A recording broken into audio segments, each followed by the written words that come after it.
Okay, welcome folks. This is Matt Braden, CEO from GPAR. Welcome on behalf of the professional staff before we hand it over to Stephanie Biello, our president, to do some questions and answers with our featured guest. Just going to run through a couple of things before we get into that. So what I'll do is I'll just share my screen real quick and just run through a few things with all of you.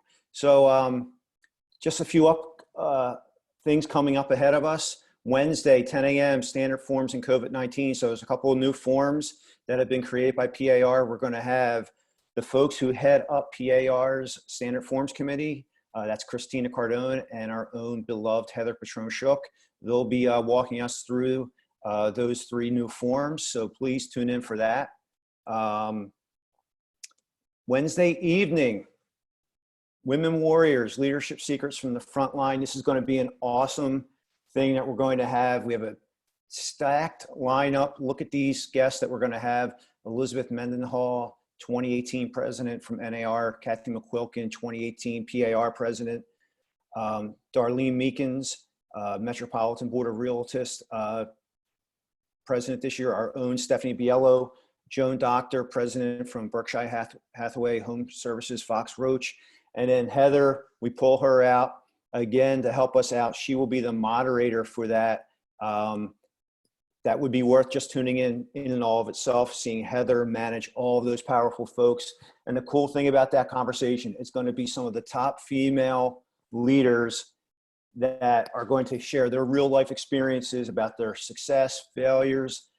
They know what it takes to be powerful. They know what it takes to be in a leadership role. They know what it takes to move things forward. And at this point in time, we need those types of voices. We need to hear that, and we're going to be amplifying those voices Wednesday evening. So we hope you will join us.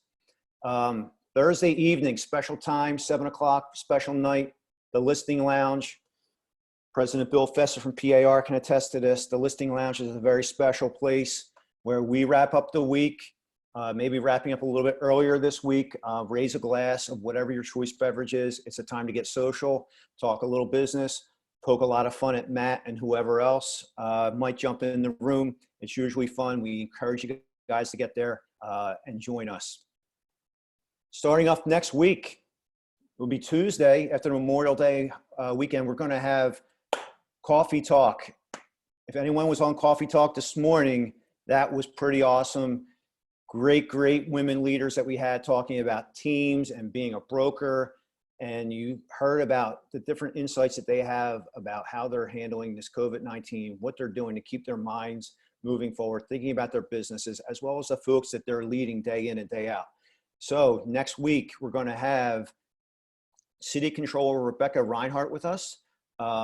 Should be pretty interesting. She has a lot of strong opinions and thoughts on the Philadelphia budget, which was revised by Mayor Kenny, includes a tax increase for property taxes. So we're certainly going to be interested to hear what the city controller has to say. We ask you to tune in for that. So we go to today's featured guest this afternoon, wrapping up a triple dog dare day where we had the Coffee Talk, we had Bright MLS. Now we rounded out with this. We welcome Shannon McGahn from Washington, D.C. with our great president, Stephanie Biello. So here we go, ladies. It's over to you. Good afternoon. Thank you, everyone, for joining us. We have a great guest with us today. I'm really excited to talk with her and learn a little bit more about her. You know, this week we're kicking off our Women Warrior Week. This morning we had a wonderful coffee talk with three really great women talking about their path to leadership as brokers and team leaders, and also their contribution to associations on the local and state. Now we're going to go on to a national level and talk to Shannon a little bit. So Shannon is the Senior Vice President of Government Affairs for the National Association of Realtors. And you may know that, but what you might not know is she is the first woman to hold this position in NAR's 110th year history. So kudos to Shannon. So Shannon, let's talk a little bit about your path to being the senior vice president. Where did you go to school, and where did you grow up? Great. Well, thank you so much, Stephanie. It's great to visit with you and your members. And I got to visit a little bit with President Festa before the call started. And you guys are such an active and influential local association. So I'm very honored that you would invite me to speak with you this afternoon. And I know that you all have a lot on your plate and a lot on your mind. And so I am eager to chat with you about the current challenges that you're facing in addition. But one of the most dangerous things you can ask somebody from Washington is to tell your story, because you guys will be here for like 2 hours listening to, what I majored in my sophomore year in college. But but I love the topic and the focus on women in leadership. If you can think back, it's very difficult to do this, but to think back 6 months and before we knew about this crisis, before we knew about this illness, and 2020 was gearing up to be the year of the woman. It was going to be the year that the federal government, that Congress was focused on celebrating the 100-year anniversary of the 19th Amendment and women's right to vote. And now it's looking, the way that we're seeing life these days, we're celebrating the end of Prohibition a little bit more than we are celebrating the 19th Amendment. But I think that once this is behind us, we can get back on track to take a look at what those 100 years mean and how far women have come, not just through our political efforts, but also economic efforts. And I think that it's something where we talked as the largest trade association in the country about how we can highlight the efforts that women have made, especially when it comes to real estate services and realtors being about 60% women, and the ability that women have had to make those economic gains and have that flexibility with managing a household and children's schedules and activities, in addition to excelling in their career. So we will get back on track with that soon enough. But right now we have this terrible illness to conquer. But I started in Washington, D.C. the good old-fashioned way. I was a political nerd growing up, and I was a news junkie, and I just every night I was watching CNN and just trying to decipher what was happening in the world. And I thought, okay, I'll go to school in Washington, D.C., because that's where the action happens if you are really into politics. And I applied to every school, and Georgetown didn't take me. So George Washington University it was. And it turned out to be one of the best decisions I've made. It's a fantastic university that is right next to the State Department, Foggy Bottom, 2 blocks from the White House. It has 2 metro lines that take you directly to Capitol Hill. So you were able to have the entire DC area just at your fingertips and available to you. So started off in DC, George Washington, studied history because it was a lot easier than poli-sci and required no math. So that worked out a little bit better, and I got really lucky in an early internship. Started my sophomore year interning on Capitol Hill for my congressman, who at the time was John Kasich.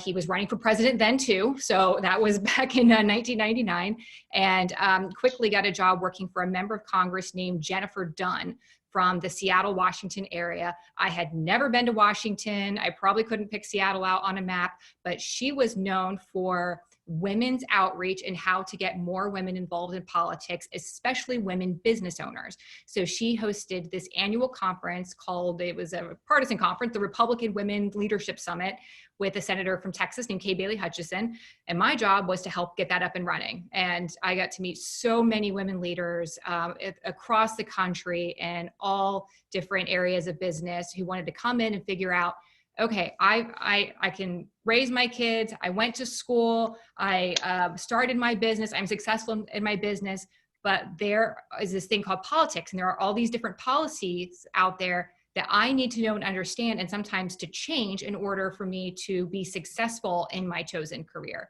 And so our job was to help go through, and I put together a binder this thick that had all kinds of different, every single committee and the policies going through those congressional committees that would impact their ability to do business. And then we would educate them on that so that they could go and engage with their policymakers. And little did I know when I was 19 years old that it would be the same thing that I would be doing 20 years later, but for the country's largest trade association, and figuring out how it is that we can make sure that these policies don't negatively impact our business. And our job, it's a very complicated one, but the mission is simple: to support the policies and the policymakers who support you.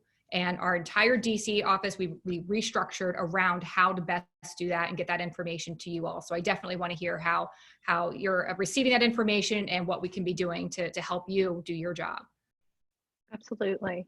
So so at 19, you were interacting with all these women, powerhouse women. Mm-hmm.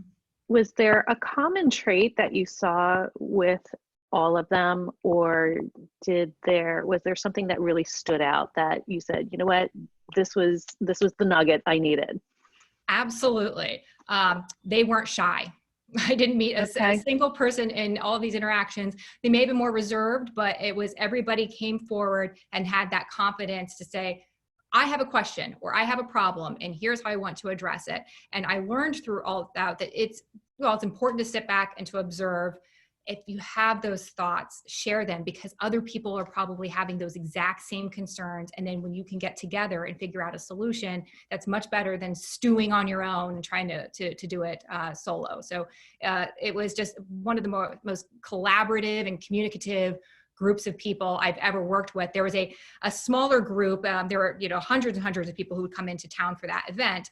But throughout the year, there was a smaller group who my boss at the time was working with. And she was on the Ways and Means Committee. She was the highest ranking woman in the conference. She used to be in a leadership position. So she had this incredible network. And so I would get to, on a monthly basis, have these meetings with all of the top women lobbyists and trade association executives and corporate executives who were in DC. And I thought, wow, it would be really great to have one of those jobs someday. And sure enough, here you are. You work hard and you're nice enough to people. Someday those doors open. But. Yeah. And I think that's key too, looking for the opportunity, and just, that was great, a great find to just speak up and ask the questions, because you're right. Everybody is there's a lot more people thinking the same question too. Just need that one person to say it. So, okay. So you talked about the structure of NAR, and you came in and you wanted to change that around. How did that go? And talk a little bit about your staff and what the strategy was there. Sure. So as many or all of you may know, I replaced a gentleman named Jerry Giovanello, who, as President Festa said, those were very big shoes to fill. So Jerry, I had known about him from my days on Capitol Hill. I had been with NAR for decades, running a lobbying team, and did such a superb job that he was his kind of own known person on Capitol Hill. Coming into the job with the understanding that you can't replace somebody, but you can always build upon what it is that they instituted. So I came in with the idea of, how do we modernize our operation in a way that we're more reflective of how Congress operates? And I had I was grateful to have the experience of, I'd managed a committee, one of the A committees on Capitol Hill, the Financial Services Committee. It's one of the largest. It deals with every issue that touches the economy. So housing is a big one, but also anything related to banking, financial services, the insurance industry, the Federal Reserve. I mean, it's a huge portfolio for the committee. So I had a very good sense from my years and years managing this committee of how it is that a bill actually becomes a law. And what is that sausage making process, which actually isn't really sausage. It's very transparent. Everything is out in the open. You just have to be a glutton for punishment to actually want to follow every piece of the process as it comes through. And so I knew that you have an organization that isn't necessarily a like what would be considered like a special interest. There are so many groups out there, and you have they call them a special interest. NAR is not a special interest. NAR is a general interest. Everybody is interested in having a roof over their head. everybody is interested in home ownership and property ownership and the free transfer of property. So this is something that we had the benefit of not having to just stay within a small sliver of issues, but represent a much larger issue area. So having to deal with both the House and the Senate that have completely different structures and rules and committee processes and ways to get to the floor. And then you're dealing with Republican and Democrat parties. We are Realtor Party, we are purple, but just because we are doesn't mean that Congress operates that way. So I reorganized with the blessing of our CEO, Bob Goldberg, and our Chief Advocacy Officer, Bill Malkasian, who were just absolutely wonderful and helping walk me through why NAR did things a certain way, and also giving me the leeway to audit the system and to see what could potentially work better. So I worked with them and our leadership team to propose that we go back a little bit to the old-fashioned way, and we have lobbyists that are based off of House and Senate and Republican and Democrat, because that's the way that these that information is shared on the Hill, and that it goes through the process. And then we create a new system with our political representatives, and our political representatives become the eyes and ears for the state and local associations. So we divided the political reps up into 6 different groups. And so in addition to all of the campaign activities and dealing with issues, mobilization requests, and all the things that you're used to, also have those political conversations with the state and local associations, and then work hand in glove with our lobbyists and with me to make sure that all that information is being circulated. So I'm very happy to see we have Drew Myers, who is Pennsylvania's political rep, on the call today. And sure enough, as soon as I received the kind invitation to speak to you all, I said, "Hey, Drew, what's going on?" And within 5 minutes, he's like, "Here's everything that we've been communicating over the last 6 weeks or 8 weeks or so." And I think it's become a really good system to make sure that the information is available, it's accurate, and it's flowing both ways, and not to DC. And so in addition to that, we work very closely with our FPCs, and that is something that we try to restructure a little bit, because I think it wasn't here before, but it was kind of a system of, okay, let's do a nationwide call for action. And we have an issue, and how do you get everybody on board? Well, so many things, by the time they get to the House or Senate floor, are baked. They are about 90% baked, and it's very difficult to, unless you're trying to just kill a bill or get a veto threat or something else, it's hard to really change it. If you start early on in the committee process, or even just with some strategic calls for action. So now we're seeing, we divide up our FPCs by committees, and we'll say, okay, these FPCs, and President Festa, you may have been on the receiving end of some of these. We have something called remote online notary that you're all familiar with, and we know that we had a bill that we needed to have dropped at the House, and it was supposed to be a financial services bill, or at least we were told it would be a financial services bill. The House parliamentarians decide, no, this goes to the Judiciary Committee, and all of a sudden, okay, we have to talk to a completely different set of members who we have a good relationship with, but it's not the same as the Financial Services Committee. So we call up the FPCs and say, okay, can you call your Judiciary Committee members and let them know that this is a huge issue. We need access to remote online notary in order for these transactions to continue to occur during these with these stay-at-home orders, and we would like you to co-sponsor a bill.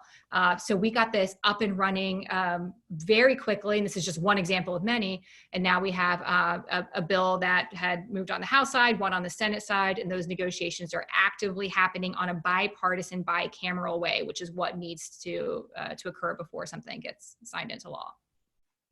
So Well, that's the organization in a nutshell, but I'm happy to answer any questions about the specifics of it. Well, I think, in Pennsylvania, we are getting quite the education on how a bill goes through, with House Bill 2412. And it's kind of like, sports are no longer on TV, any live sports. This has become our main focus. And so you talked about the FPCs, and not everybody's familiar with how, some of the, I guess on a national level, we kind of understand, on the state level, what we're dealing with here. But so the FPCs are, what does that stand for?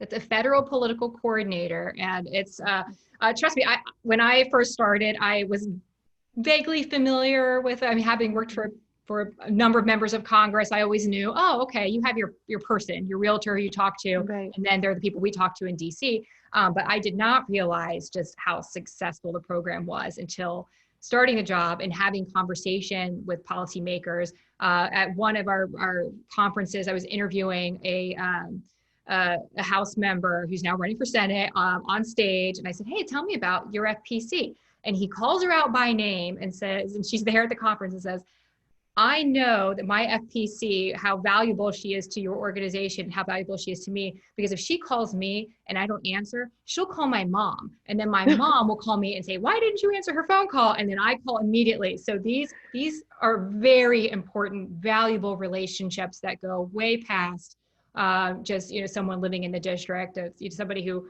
sold you your first home, or you went to high school or college with this person. And I'd be interested in how President Festa has his relationship with his member, but it's they're really fantastic. But they're also, I think it's often that we're giving credit for having a big grassroots effort and grassroots campaign. That is a grass tops effort. If you have a member of Congress's cell phone number and they know your kids' names, and that is somebody who's going to call you back right away. And that's an incredibly important relationship to have. Awesome. Thank you for that. Okay, so let's talk about how you are dealing with this new normal with staying at home, working. Is your staff all in DC? Are you working from home? Are they throughout the country? How are you guys functioning? So we are 100% remote, and our CEO, Bob Goldberg, was one of the very early, he's very innovative and he likes a very modern approach. And so he understood this from the very beginning and said, okay, let's even just do a test run before everybody was told to work from home, and just make sure that everything is functioning properly and that we can do our video calls and that we're not going to overload the system. So we started that. I think that was right around St. Patrick's Day, if I remember. So it was that week in March, just as a test run. So we were ready to go when the orders were put in place. Obviously, with our headquarters in Chicago and then our DC office, and then we have people in DC, Maryland, and Virginia. People are all over the place, and I'll have to say it's gone a lot smoother than I was expecting. I'm not one of those early adapters to technology, and I tend to be pretty hesitant to. I just now started to get lighting and everything in the rooms. Like, okay, this is going to be going on for a while, so let's figure this out. But it's gone well, and it's also adapted well with members of Congress who we deal with. So now we do Zoom calls instead of going to a lunch or a reception. They're awkward. It's not always, easy. You're never sure who's talking, and then there's awkward pauses, but you can do it. And we've also noticed that a lot of these policymakers, their schedules have really lightened up because they're not going from a committee markup to a caucus meeting to 3 different meetings and then trying to squeeze in lunch in between. So they have more time as well to engage. When we did our big mid-year advocacy meetings these past couple of weeks, and we contacted members of Congress, and they're like, yep, absolutely, we would love to do it. The scheduling hurdles were not as tough as they are in person for many of these meetings. So it's coming together. Certainly don't want it to be permanent. I miss people, miss seeing my team. I miss seeing you all. This was, mentioning at the call earlier, had a very heavy heart in going through all of these meetings without actually getting to see you all in person, but my feet have never felt better. Not trouncing around Capitol Hill for 4 days with so maybe there's some silver linings in this at the end. Yeah, I mean, that's true. It's great to have the Zoom and be virtual. However, you don't get that feel, that personal, the sense of, when you're talking about a topic or whatever, you can kind of sense somebody, and it's hard to do that on a screen. Mm-hmm. So I guess my next question is, what is the climate? I know, I guess in the political, on that aspect, kind of like real estate, we're constantly moving and talking to people and getting a sense and a feel. And I'm sure you have that on the Hill. What do you have a sense of what the climate is like now? And is there anything in particular that NAR is focusing on? Yeah, sure.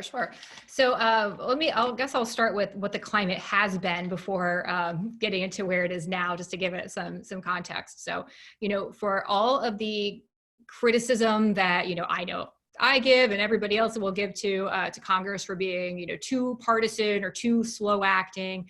They came together very quickly in a very bipartisan and collaborative way on those first few efforts on the COVID response. So there have been 4 legislative efforts so far. The first one didn't get as much attention. It was the $8.5 billion funding bill to help with the research. The second was the Families First Act, which included the paid sick and family leave, and that also included independent contractors in that program, which was our first lobbying effort. The third one was the CARES Act, so the big $2 trillion largest piece of legislation in our history that included the SBA programs and all the tax benefits and the unemployment benefits. And then there was that extension of the CARES Act, which we were also heavily involved in because unfortunately, as perhaps many of you experienced, that PPP money ran out very quickly, as did the Economic Injury Disaster Loan Program. So we were on the very early side of asking for an extension and to ensure that our members were all included. So all of that was done. It could have been, you know, there's a little messy. There was some criticism out there, but it was all done in an almost unanimous support. Now we're getting on to the next phase and all that goes bye-bye. So that is, I think that this is now that you're seeing the partisanship really come in. There has been this, this kind of what they call the 5 corners agreement, which doesn't make sense, but that's what they call it.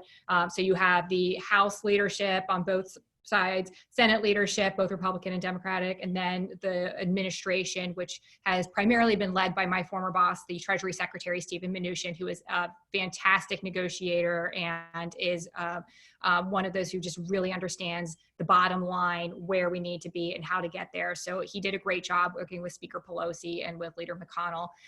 But each time we've kind of changed who gets to take the first crack at the legislation. So just this past Friday, you saw the one that was crafted by Speaker Pelosi and her leadership and committee chairman.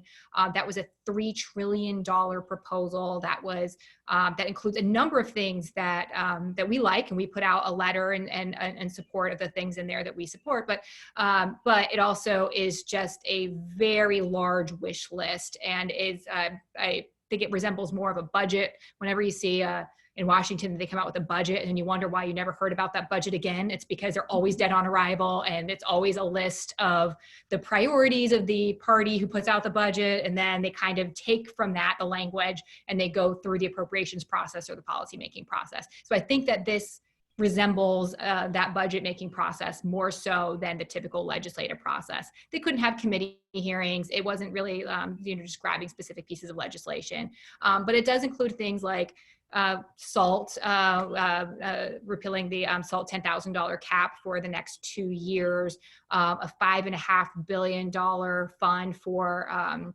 rural broadband that we've been supportive of for many years, and that we had been looking to include in a potential infrastructure bill, which is something that's still coming down the pike, so to speak. And then you also are seeing a lot, like tens of billions of dollars in there for mortgage assistance, for more rental assistance, and another $10 billion for that economic injury disaster loan program and other things. So we put out a letter saying, hey, we know this is probably not going to be the final bill, but there are a number of things in here that we support and others that we would like to have in there, including remote online notary. And I think we got an equal number of criticisms. So that shows you probably did something right. So from both sides of the aisle, oh, how can you support that? Or why didn't you support it further? So I think that we kind of got that tone set there. But now we're working with Senate Republicans as they take what is going to be the next phase. We're hearing more like a $300 billion number from them. So going from 3 trillion to 300 billion is a huge difference. But they're also working more closely with the current administration as to what are the things that need to happen to keep CARES Act going forward. What are we hearing directly on the ground? And then they'll take it from there. So I think this is slipping to like a June, July timeframe, but we're actively engaged in these negotiations with the idea that we're pushing for first for our members and your families, and making sure that any of these federal programs still include independent contractors and 1099 filers. You would think, for instance, like the tax benefits and the direct cash payments, those $1,200 payments, all of these things that of course they would go to 1099 filers. That's a no-brainer. turns out it was a brainer. There were some conversations where we thought that that was not going to happen for a while. We got, so we were very involved in educating the policymakers on how many taxpayers would be taken off of these programs if you didn't include 1099. So that was ended up being specifically written into the bill for the Paycheck Protection Program, that independent contractors, self-employed, and commission-based earners would be eligible for the program, which was incredibly helpful and unprecedented. Same thing for the unemployment benefits. We had basically had to create an entire new federal program for unemployment in order to ensure that independent contractors would be included. I know it's been a pretty messy in Pennsylvania, and I think we're seeing a number of states where those complaints have happened because their current system is not set up for self-employed individuals to be able to apply. So they basically have to create a new platform. But once it's up and running, it's up and running, and then those programs can work. So those are the things that we're going to continue to fight for. Well, we appreciate that. And I know, I think in Pennsylvania, it's starting to come around with the unemployment and the filings, where it seems to have slowed down some of the issues, but yeah, it's, you know, hopefully the people who need it can get to it. So as far as the PPP, the second round that's going in, do you see anything in there that's specific to housing? Yes. So the second round of funding, not necessarily specific to housing, but more something that has benefited our members more. So in that round of negotiations, congressional Democrats had fought to have specific set-asides for the PPP funding for smaller financial institutions. So those that are, I forget that there were two different levels, but basically, how do you get it more into community financial institutions? And so they're not all going to the larger banks. And we've noticed that with that change, you're seeing a lot more smaller dollar PPP loans that are coming out, and not just the ones that you're reading about in the press that, you know, hey, here's a publicly traded company that somehow was able to access this. You know, we were trying to make sure that for those who are self-employed and who may not even have a business account, and so you're going in with a personal checking account saying, okay, I'm eligible for this, how do I get it? And we were hearing that banks were just saying, we're not accepting these applications unless you're already in the system with a business account. So we were addressing that both through the policy making process to ensure that more funding was available to those smaller financial institutions, and also through our industry relations. So one thing that I don't think we don't talk about a lot, but that we certainly do on a daily basis is that we have these very strong relationships throughout the industry when it comes to the bankers and the credit unions and mortgage bankers, home builders. And that is something that has become a more formalized infrastructure of our CEOs talking, our advocacy teams talking.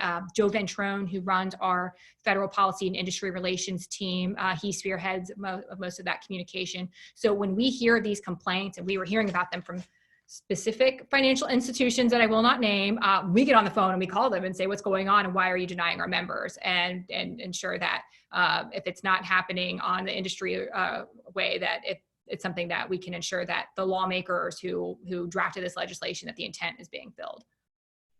So you guys, you track different issues that are related to real estate. And I think one of them was, the lending. So we saw them tightening up on their restrictions and a concern.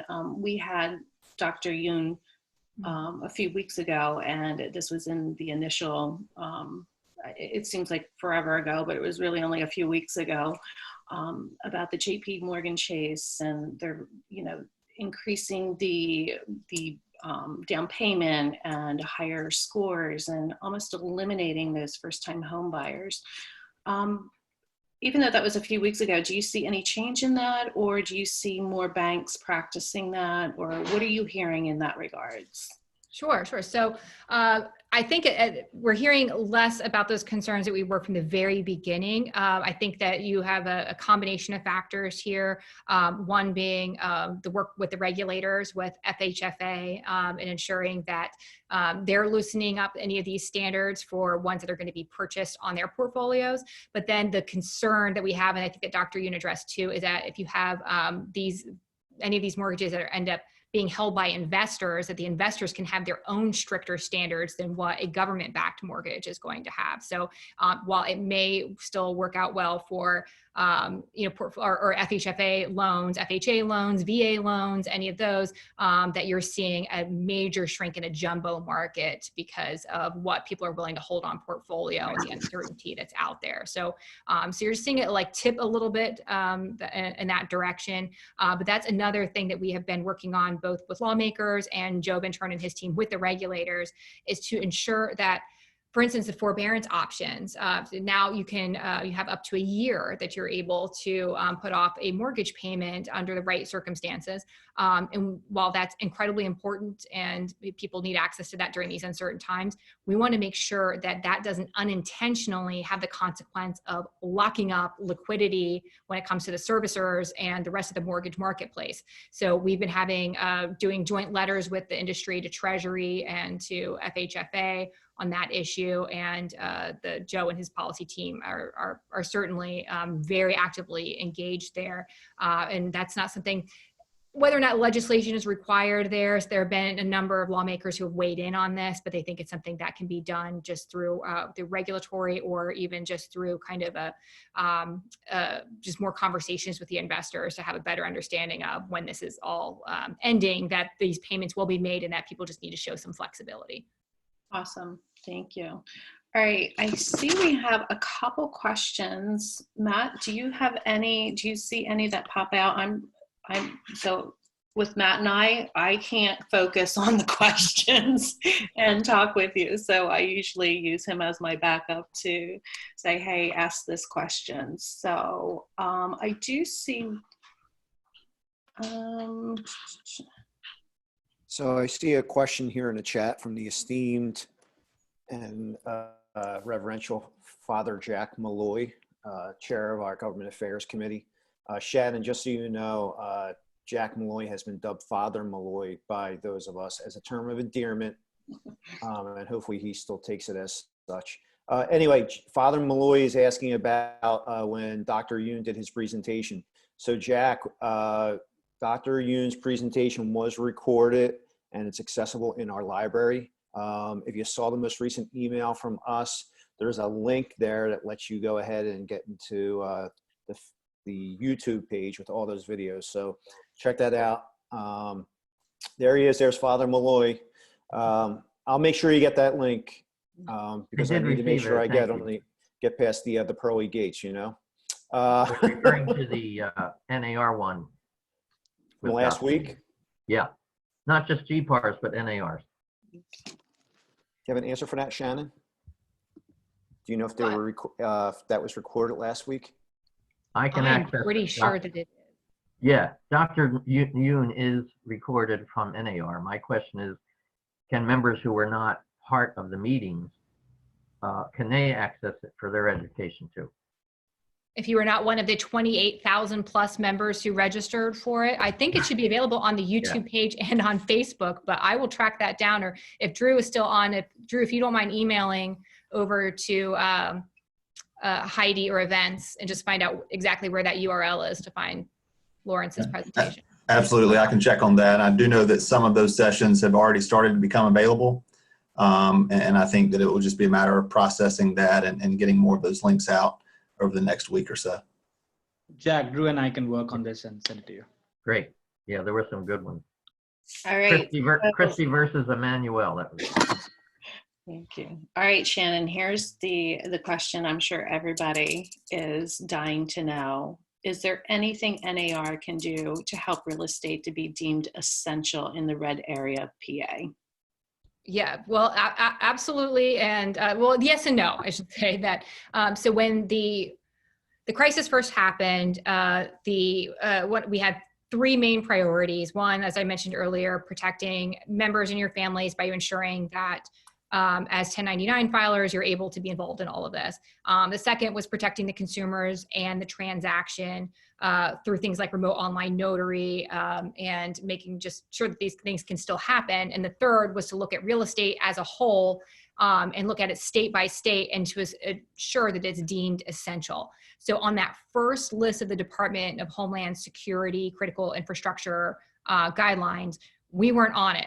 And that was very frustrating. And we, through Joe Ventrone and his federal policy team, worked with the Department of Homeland Security and the White House and others to ensure that as they were making changes to those guidelines, that we would be included in the later edition. So we were successful in getting it in that later edition, but the issue is that those are guidelines and it's not set in stone. So then each governor or even mayor or county official can make their own determinations as to what they want to be essential.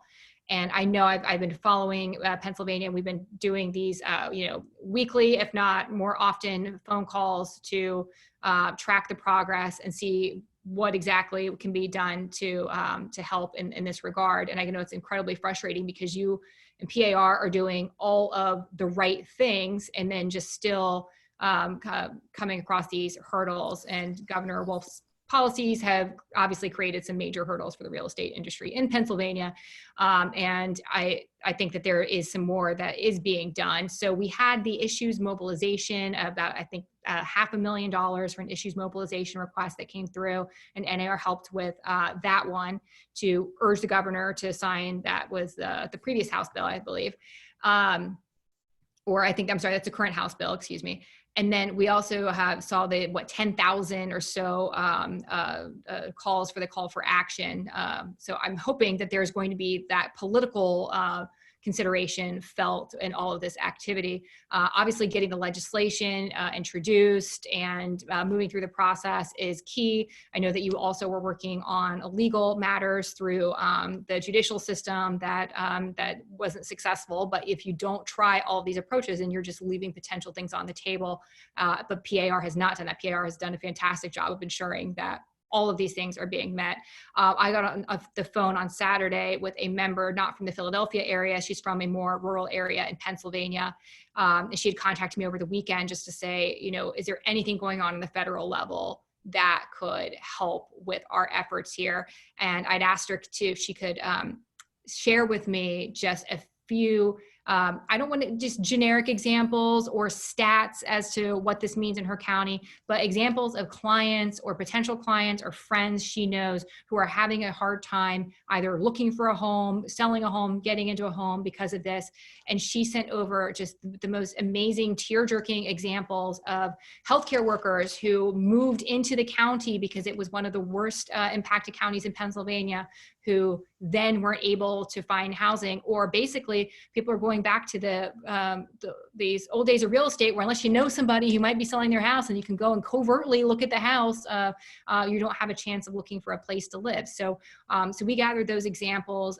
We're sharing them too with your senators so that then they're very well aware of the issue. And I think have all had weighed in as well as your congressional delegation. I think that there have been a number of phone calls and some activity there to try to convince the governor otherwise.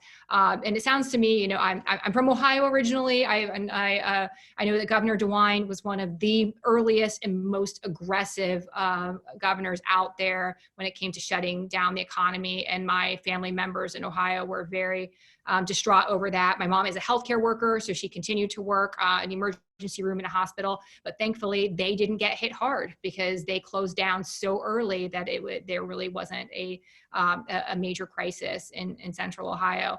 And then Michigan, I've been hearing a great deal about the governor's efforts there as well. So I know that the frustration is felt throughout parts of the country, but I think Pennsylvania has been the one that has been the most restrictive and disappointingly so. But think that what you're doing now with these, you guys got ads up, you're doing patch through calls to the governor's office, you're pushing this real estate specific bill. It gets the message out, and it helps to, define the campaign and define what's at stake here. And it's my understanding that if the governor, even if he does veto this one, that it's with the understanding that it's because something else will be done, or that they're looking at other avenues in order to ensure that real estate is included elsewhere. So we'll be following this very closely. Drew, if you think I forgot of anything, please feel free to weigh in, but also just be interested to hear if you all have other suggestions for what on the federal level could be done. Yeah, I think that's probably the most frustrating. Like, what is so different about Pennsylvania practicing real estate that all the other states can? And like you said, PAR has done a phenomenal job with, getting the message out and trying to articulate to the governor how we can do this in a responsible way. And we've done that, and we have the outlines, we have the guidelines, and it was done with great care, and safety being the top priority. So I guess it's like, what are we missing? Like, why is Pennsylvania so different? And I don't know if that's a question you can answer, but do you see something, because you're up on that national level, something different in Pennsylvania than all the other states? What's interesting to me is to see Pennsylvania versus New York. And here you have Governor Cuomo, who is being so widely praised for how he has managed this crisis and done so without having to have the same kind of restrictions that you're seeing in Pennsylvania. And I'm not as familiar with Governor Wolf, and if he had any kind of previous issues or not, but it doesn't sound like he's specifically picking on real estate, but real estate is something that is, hey, it's great that you can have beer delivered to your house, but what if you don't have a house? Like, you got to get into that house first. So it just seems like we're kind of missing the most fundamental, the first principle of all of this is to ensure that people have a roof over their head and they have the ability to buy and sell their home. So I think it's incredibly frustrating. One of my old bosses on Capitol Hill would always say, you've got to win the debate before you win the vote. And you have to just constantly, so I think you're doing all the right things by being vocal and communicating to the public what's at stake here. And that ends up changing hearts and minds, sometimes faster or in a better way than some of the other activities you can do. Oops, sorry, I was on mute there. Yeah, I think, like I always say, there's power in numbers. We just have to keep plugging away, and hopefully we'll turn a corner here and at least get us up and running for like the basics, those who really need housing to be able to at least show the property. I think that's the biggest frustration. And there's a lot of agents in the red area that are frustrated because there are some that aren't following the governor's orders. So, they see that, and it's frustrating them on a whole nother level. So, if there's anything we can do, that you think could help, get us, we would be greatly appreciative of that. Does the governor have an FPC? That's a Matt Summer question. Does FPCs work? We nominate Stephanie. I'm a big fan of that Grass Tops campaign and having the right people call and it's difficult sometimes to get that message across just through sheer numbers. Sometimes you just need the right people, but I think you're doing all of those things from what I've heard. And I think it's just a matter of timing, and he'll get there. Shannon, if I could just interject, we actually supported PAR supported the governor's last election, in the governor's last election. So it is baffling. We just need to find the realtor who sold his house. Okay. Who hosted an open house with about 60 people in his house? Okay, so I'm just looking through these questions real quick here. Matt, did you have any questions? Not a question, but a couple of comments. Shannon, we are very disappointed that you did not make it to Philadelphia.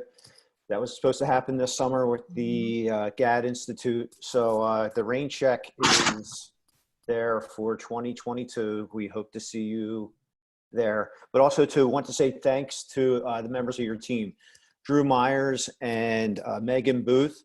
They were with us earlier during this whole situation, and they gave us an hour of their time. They were very helpful, very instructive, let us know about a whole lot of different things. They fielded a ton of questions. So those members of your team are rock stars. We're very appreciative to have those folks, particularly Drew. You know, we have to deal with Drew a lot. We bounce stuff off of him. And he dropped by our office last year. So hopefully someday you'll be dropping by our office as well. So kudos to you and your team. We really appreciate the support that we've been getting here in Philadelphia. Oh, well, thank you, Matt. And I will show up whenever and wherever invited. So my husband is from Atlantic City. While it may not be Philly, it's the same media market. So, you know, it counts. So I'm always happy to make that trip up 95 North. Awesome. Thank you. Okay, Shannon, so we started out this session with you being the first woman to hold this position and kicking off our week of women warriors. So my last question would be, and it could be to yourself or to anybody out there, not just women, but anyone with a 2020 hindsight, what advice would you give the younger Shannon or somebody starting their path? Oh gosh, this is being recorded, so I don't know if I should share all of that. You're in the circle of trust. The circle of trust. The advice that I would give to younger me is probably the advice that I'm taking now, which is seek out those mentorship opportunities and those friendships. I think it's one thing to look at the workplace as, okay, it's great that I have a woman boss and I'm working with all of these great women, and that's, you know, it works out well. But it's another to say, where can I expand that network and where can I bring other people into it more? I think I was a little too shy to go about saying, hey, can I grab coffee with you and just pick your brain as to how you got to where you are? And then maybe we can stay in touch and maybe I can be helpful to you somewhere down the road. I was a little shy to do that. But now I try to do that more with younger women whenever I can. There's a realtor in Florida named Cynthia Shelton who, when I very first came on board, she does a lot of mentorship in Florida with younger women realtors. And she said, hey, can I have you come and speak to some of my realtors, or can you do these interviews? And I just think it's one of the most fantastic things that we can do, is just to have those individual relationships and to hear each other's stories and to just help each other up along the way. And yes, it does not just apply to women, that applies to anyone. I tell everyone, especially when you're working on Capitol Hill, like the person you need to be nicest to in the entire office is the intern, because that's the person who's scared to walk in there every day and unsure of themselves. A member of Congress, they know what they're doing. The chief of staff, they've got a good idea what they're doing, but be nice to the intern. And then someday that intern is going to end up being a member of Congress or you know, running their own trade association or something. And they'll remember that kindness that you offered. So I think it's very similar in your profession, that we work with policies and politics and all of these different P issues, but you know what? It's the people who we actually engage with and communicate with, and that matters the most. Very good. Very good advice. Thank you for that, Sal. Quick question, if you don't mind. Go ahead. Shannon, when you were negotiating and discussing the unemployment compensation legislation, was there any discussion as to when exactly a realtor is now employed? Is it when the governor removes the stay at home? Is it when a property goes under contract? Is it when a realtor gets his commission? Was there any talk about that? Sure. So when we were negotiating it, that's a really good question, and something that not a lot of people bring up, because it was just so novel that we would even be included in that. You would have a federal pandemic unemployment assistance program to begin with. So if you're a news junkie like me, you may recall that when that was being negotiated, right before the CARES Act was supposed to come to the Senate floor, a handful of senators almost walked away from the deal completely because of that program and how incredibly generous it was. So there are some states, I think South Carolina being one of them, others, where based upon the formula, you can actually collect a great deal more through your state unemployment compensation, the PUA program, to combined than you would actually working. So it created a disincentive for working. So they were trying to fix that. And they basically said, okay, but well, by just handing it over to the states to administer through this contract with the Department of Labor, then they'll try to smooth around those edges. So it ends up becoming a very, kind of a messy program because it is still administered by the states. So I don't think that, and realtors are included in there, but they make sure that it's the 1099 filers, like they use all the terms, the self-employed, the independent contractors, blah, blah, blah. So I don't have the exact, like if there's anything within the legislative text that gives that deadline, but what I can send you to is an amazing resource. It's on our website. So if you go to nar.realtor/coronavirus, we have many pages of frequently asked questions, but more importantly, we have an entire page just on the pandemic unemployment assistance and a video on there that walks through everything. It includes a checklist of what you need. So because we've been getting probably more questions about that than any other program, it's really broken down into specifics. The other thing I would just mention is that in conversations, like the Treasury Secretary has talked about this, you've had many people who've crafted the program say, it was designed as a last resort. It's a resort, but as a last resort. The PPP program is what was designed to keep that employer-employee relationship intact so that unemployment assistance wouldn't be needed. So they designed PPP and the EIDL program, and they funded it and then funded it again in order to incentivize people to go through those programs to have their paycheck fulfilled instead of doing unemployment assistance. But PUA is obviously still there. So we just encourage everyone that, try all of the above, because again, we're hearing more and more often that the states are just not fully ready with the PUA program, but it is there as a last resort.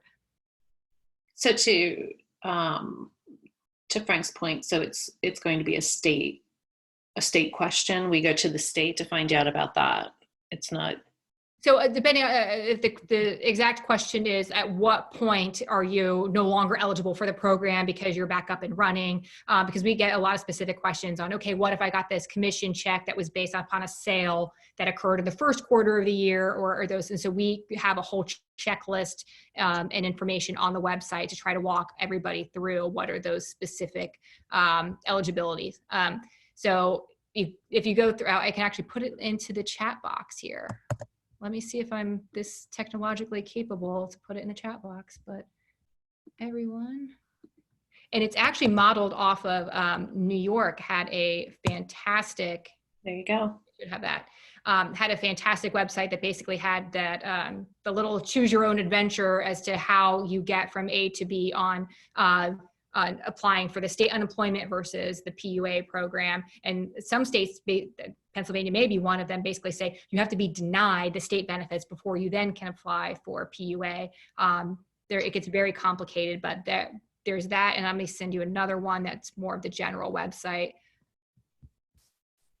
that has a great deal of resources that can help walk you through your unique situation. Perfect. It's up there. Awesome. Matt, am I missing any questions here on the side? I see something with RON. I don't know if that question has been answered. Has there been any effort on the federal level to bypass the state level and provide RON assistance training to local governments directly? So for 23 states right now have remote online notary. We're seeing more and more states that are either acting through an executive order by the governor, or maybe their state legislature passed something. So I think Florida is one of them, Nebraska. So we are dealing with this on multiple levels. We're looking for a federal legislative remedy that would give a federal minimum standard for what could be required for everybody to have access to remote online notary.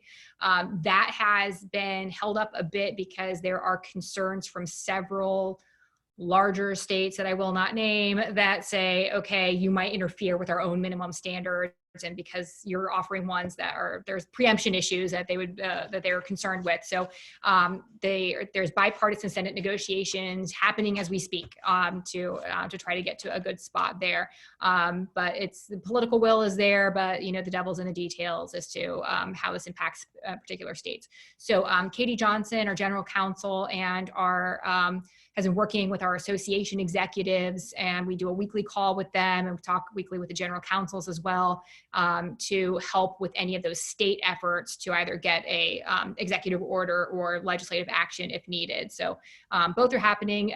They're not happening as quickly as we would like, but we were, like I mentioned earlier, able to have a House bill, Congressman Guy Reschenthaler and Congresswoman Madeline Dean were the bipartisan co-sponsors of the House remote online notary bill. And then there are also a Senate companion that had already existed. So motion before progress, progress before success. We're seeing progress. Good, good. Okay, we have one more. I think we have time for one more, Matt. Real quick, and this goes back to the issue that we're having here in the red area. There are some of those agents who are abiding by the order, and then there are some that are not. So the question is, does NAR feel that a licensee should be fined or lose their license if they can operate safely in a red area? And is there anything that protects us on a federal level? So any of those licensing things, I would kick over to the state and local association because NAR, I have not seen anything where we have commented on that, and that's not within my lane. So I wouldn't know the answer there, but I would be interested if you or President Festa have had some engagement with that. But I'm not as familiar with the red, yellow, green program that the governor is instituting and what the potential punishments are for those activities. Yeah, we are concerned about that. I